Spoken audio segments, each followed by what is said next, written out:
Jaksa sidik dugaan korupsi di Sekretariat Daerah Kabupaten SBT. Tim penyidik Kejaksaan Tinggi Ambon mulai membidik dugaan korupsi di pemerintah Kabupaten Seram bagian Timur dalam kurung SBT.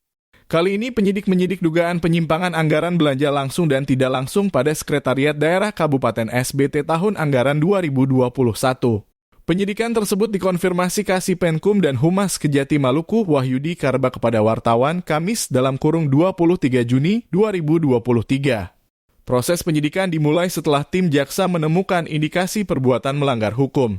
Apalagi pada tahun anggaran 2021, Badan Pemeriksa Keuangan dalam kurung BPK, Republik Indonesia Perwakilan Maluku menemukan senilai Rp3 miliar anggaran tak jelas pada Sekretariat SBT.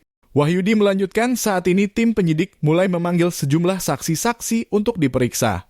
Namun pemeriksaan Sekretaris Daerah SBT Jafar Khairumaratu yang saat itu menjabat sebagai PELT Sekda pada tahun 2021 belum bisa dikonfirmasi.